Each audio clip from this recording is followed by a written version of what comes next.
வேதவல்லி ரொம்ப நல்லவடா. எந்த சூழ்நிலையிலையும் அவளை கைவிட்டுறாத. வேதவல்லியை கண்கலங்காம வச்சுப்பேன்னு எனக்கு சத்தியம் பண்ணுடா.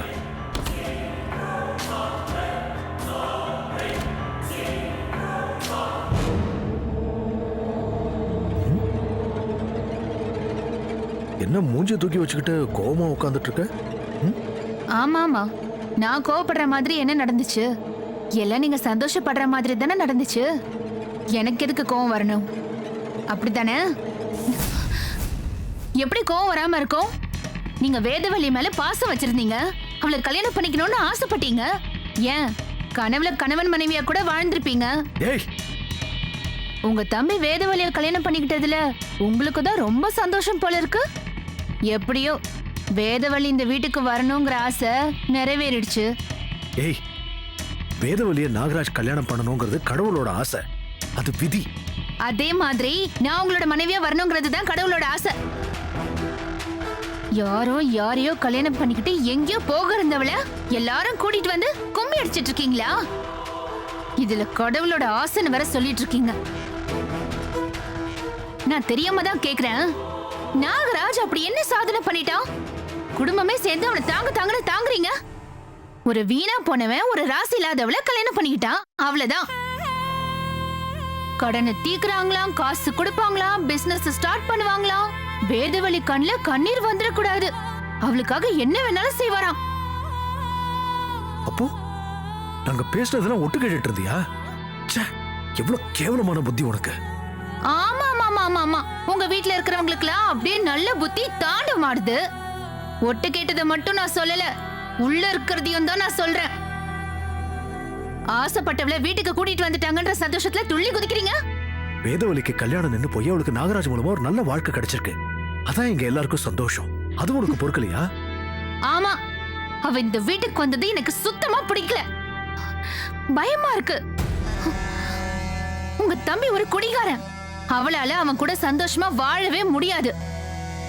அவ அழுதானா உங்க மனசு தாங்காதே. அப்புறம் ஆறுதல், அனுதாபம், அணைப்பு, அப்புறம் நீங்களும் அவளும் வேற மாதிரி ஏதாவது. உன் புத்தி இப்படிதான் யோசிக்குமா? நல்ல எண்ணமே வராதா உனக்கு? தப்பு பண்ணது நீங்க, என்ன குறை சொல்றீங்க? அப்படிதான் சொல்லுவீங்க, ஏன்னா நான் சொல்றதுதான் உண்மை. நல்லா சொல்றேன் கேட்டுக்கோங்க, அவகிட்ட இருந்து நீங்க விலகிதான் இருக்கணும். அவ மேல அக்கறை காமிக்கிறதுக்கு அவ புருஷன் இருக்கான். இத பார், இதெல்லாம் நீ சொல்லி நான் புரிஞ்சுக்கணும்ன்ற அவசியம் கிடையாது. நான் சொல்லலைங்க, எச்சரிக்கிறேன். விட்ட குறை தொட்ட குறைன்னு காதல தொடரணும்னு நினைச்சீங்க, அப்புறம் நான் பேய் ஆட்டம் ஆடிடுவேன். இனிமே 24 மணி நேரமும் என் கண்ணு உங்களையே நோட்டு விட்டுட்டு இருக்கோம். எப்பவாச்சும் எனக்கு சந்தேகம் வந்துச்சு, வீடு 2 ஆயிடும், ஞாபகம் வச்சுக்கோங்க. கல்பனா, நீ லிமிட்ட மீறி போயிட்டு இருக்க. அதே தான் நானும் சொல்றேன். வேதவல்லி கிட்ட நீங்க லிமிட்டோட நடந்துக்கணும். அத மீறி ஏதாவது நடந்துச்சு, அப்புறம் நான் நானாவே இருக்க மாட்டேன்.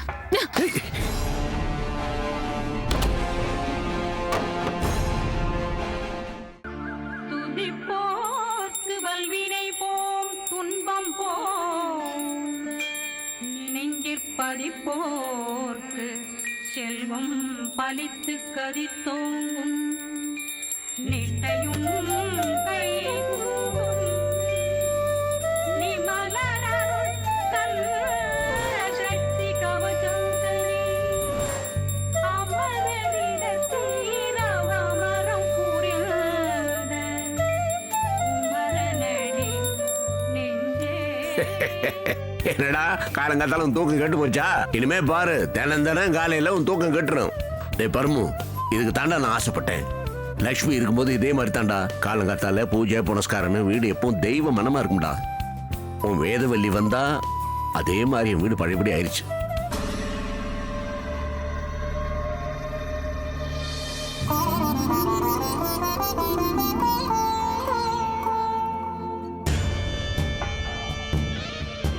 கல்பனவா?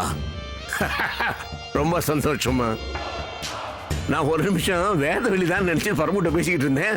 டேய், வீட்டில் ஒரு நல்லது நடந்தா தொடர்ந்து நல்லதாவே நடக்கும்னு சொல்லுவாங்கல்ல. இப்ப பாரு, நிஜமாயிருச்சுல்ல. வேதவல்லி வந்த நேரம் கல்பனா கூட மாறிட்டாளே. அவளை பத்தி பேசலன்னா இவருக்கு பொழுதே விடியாதே. பாருண்ணே, நல்லா பாரு. முழுசா மாறி இருக்கிற உன் மனைவி கல்பனாவை பாரு. டேய் என்னடா கிண்டலா? இல்லைண்ணே, அண்ணி திருந்திட்டாங்கன்னு சொல்ல வந்தேன். உன் அண்ணி பண்ற ஒவ்வொரு விஷயத்துக்கும் அதுக்கு பின்னால ஒரு காரணம் இருக்கும்.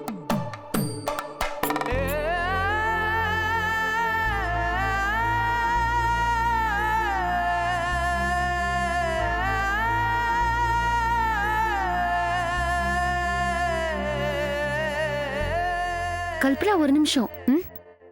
சாமி படத்துக்கு பூ வைக்காம பூஜை பண்ணக்கூடாது. பூ இன்னும் வரல. பூ வரலன்னா என்ன? நம்ம தோட்டத்துல தான் அவ்வளவு பூ இருக்கே, பறிச்சு வைக்கலாமே. ஒரு நிமிஷம், இது வந்துடுறேன்.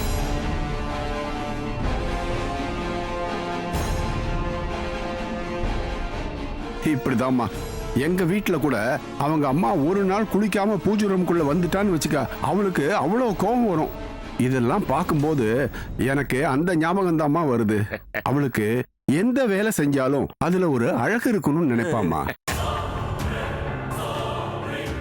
நல்ல குணம் தான் இல்லடா, பார்த்து கத்துக்கிட்டேன்.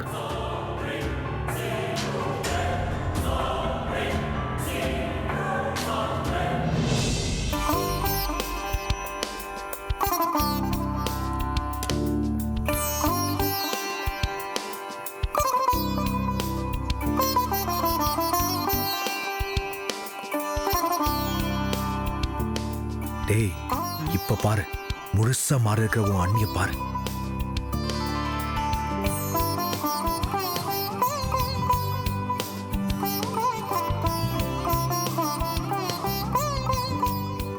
இப்போ கற்பூரம் காட்டுங்க.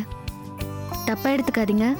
பூ, மஞ்சள், குங்குமம் இதெல்லாம் இல்லாம நம்ம சாமி கும்பிடக்கூடாது. இதுக்குன்னு ஒரு வரலாறே இருக்கு. இப்படி ஒரு வரலாறு? பரமு, வேதவல்லிக்கு அவ்வளவு அழகா எல்லாத்தையும் நீ 2 சொல்லி கொடுத்துருக்கீங்க. அதனாலதான் எல்லாம் அழகா செய்யறவ. பாவம் கல்பனா, அவளுக்கு எல்லாம் சொல்லி கொடுத்துருந்தா தெரிஞ்சிருக்கும். மருமகளே, ஆ, நீதான் இனிமே கல்பனாக்கு உனக்கு தெரிஞ்சதெல்லாம் சொல்லி கொடுத்து அவளை ட்ரெயின் பண்ணணும், சரியா?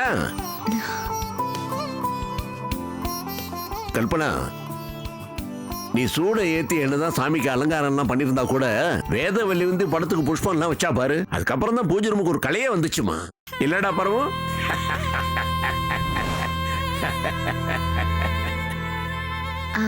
நீங்க கற்பூரம் காட்டுங்க. நீங்க கழுத்தி விடுங்க.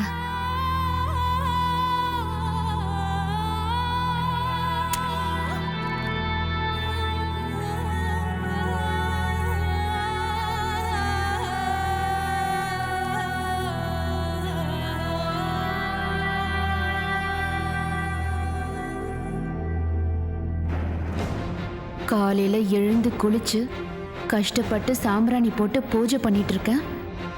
எனக்கு இவ டியூஷன் எடுக்கிறாளா? இப்ப நான் எடுக்கிறேன் பாருடி டியூஷன்.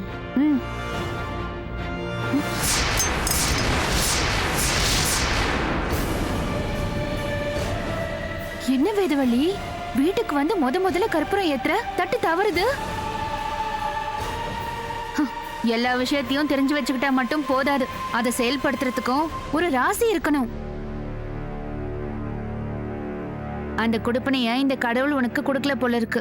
கல்பனா, இப்போ என்ன பண்ணிட்டேன்னு இவ்வளவு கடுமையா பேசிட்டு இருக்கிற? தட்டு கீழே விழுந்துச்சு, அவ்வளவுதானே? காத்துல சூடு அணையிறதும் தட்டு தவறி கீழே விழுறதும் சகஜம்மா. இதுக்கு இவ்வளவு கடுமையா பேசிட்டு இருக்கிற, தப்பம்மா. மாமா, இப்ப நான் என்ன சொல்லிட்டேன்? இவ சொன்ன கருத்து நான் சொன்ன குறையா?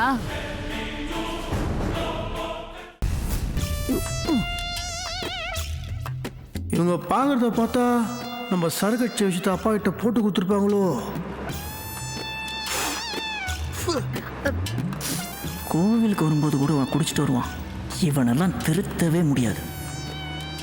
காருக்குள்ள ஏதோ வாசனை வருதே, என்ன வாசனை அது? என்ன வாசனை?